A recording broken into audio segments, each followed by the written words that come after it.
Hello everybody, thanks so much for joining our very last learning class of the How to Move Your Body Yoga program. My name is Brentan and today we're going to spend a few minutes chatting about our hands. So these sweet little hands of ours, we'll talk about our wrists as well.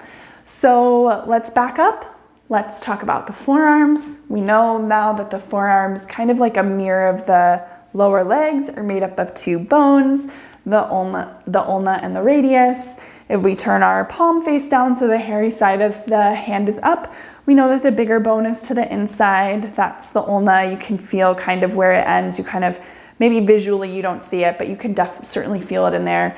And then the smaller one off the other side, the radius, just the same way as the legs, right? We have the big tibia, that's the shin bone you can feel in front. And on the outside, we have the smaller one. So the radius ends right down here, the bigger knob that you can see.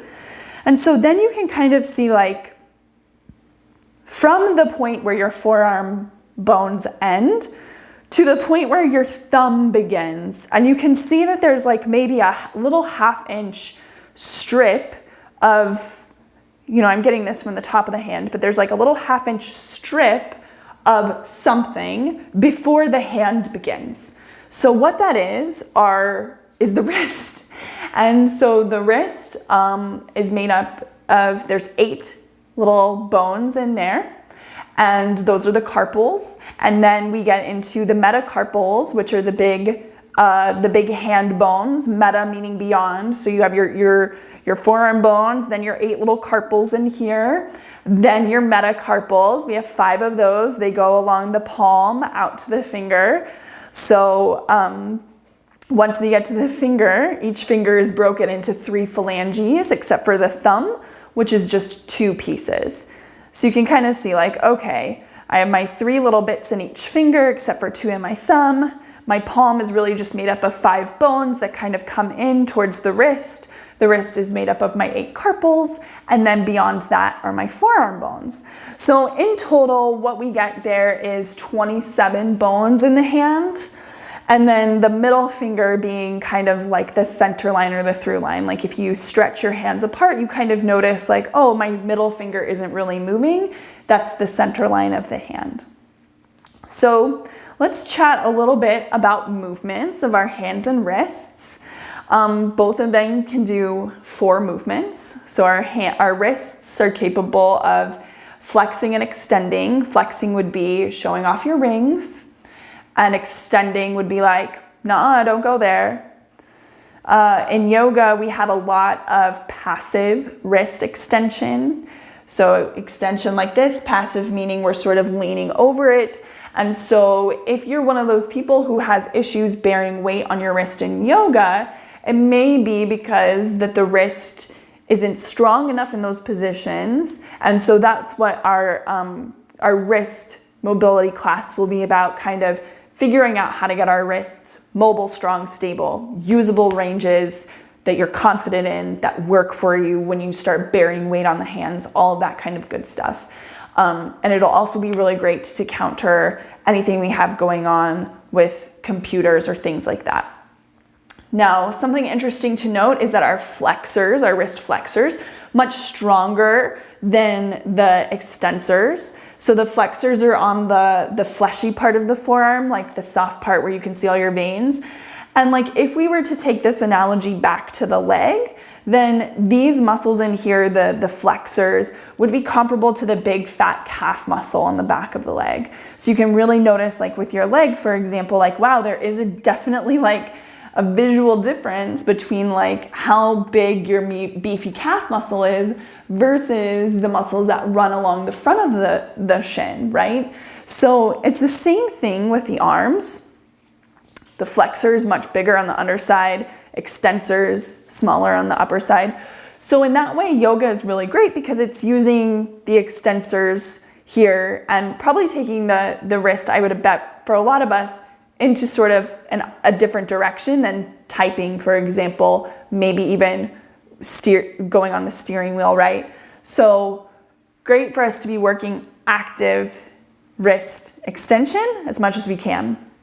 Now, the wrist can also adduct and abduct.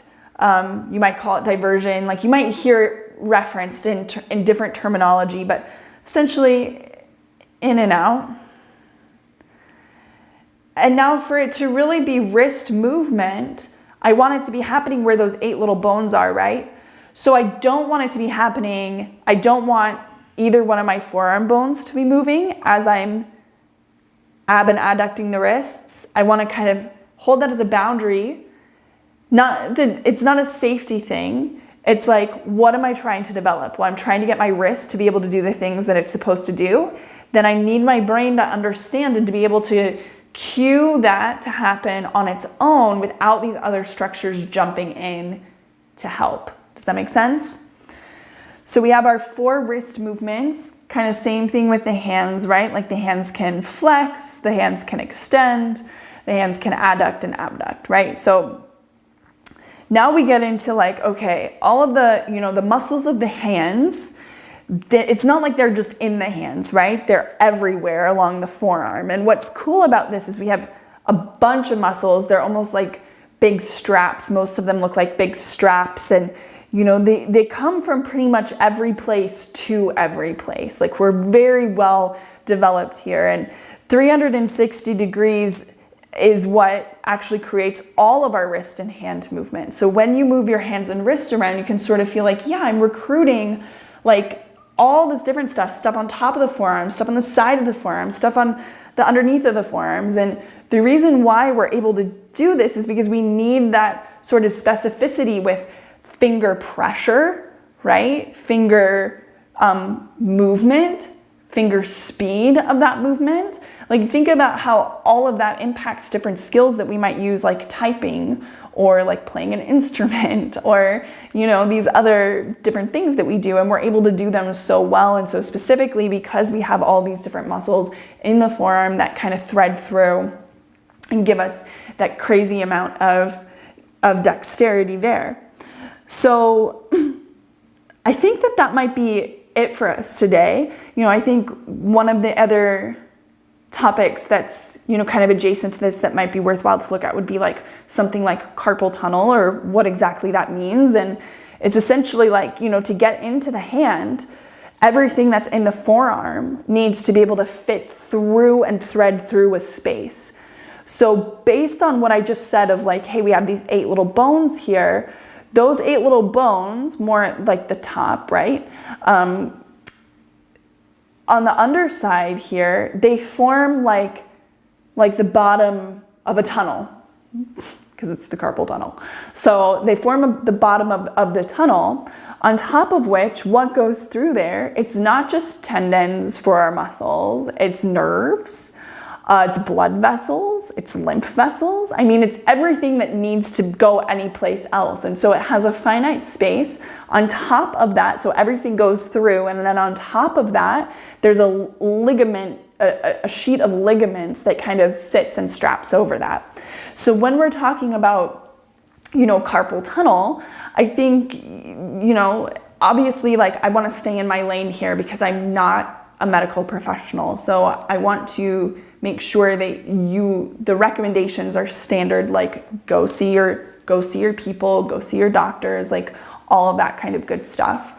But I think also just kind of understanding the way that it all fits together might be useful in its own way or impactful in its own way. What I find with kind of all of my bodily pain points is that they are made better when I work on strengthening my joints in a well-rounded way. So when I look at, okay, what should my wrist be able to do? Can I train myself to do it? And can I be diligent about it and see what the payoff is? And it's always a really great payoff. So I'll teach you how to do the movement portion of this, what is in my lane, to share with you in next week's video, where we'll do all of our wrist movements. Then we'll do a hand video after that, just so we can feel super well balanced in that regard. So I hope that you've learned a lot from this program by now. If you've watched all of the learning videos and you've done the mobility sequences, I hope that at least you're more clear about what's going on in your body at any given time, and that because of that clarity, it's easier for you to make more optimal choices. And we know that we're making optimal choices when we're getting the gains that we wanted to see, our strength gains, our mobility gains, our stability gains. And the combination of those three gains, at least in my experience, means that our body is working and feeling better as we age, really no matter what baseline we start at, you know? So thank you all so much for joining me for this program. I hope you've learned a lot. I hope you're feeling better. And if you'd like to donate to this work, I of course would love to see you over on our Patreon. So I will leave a description to that. Nope, a link to that in the description below. Thanks so much, everybody. I'll see you next time.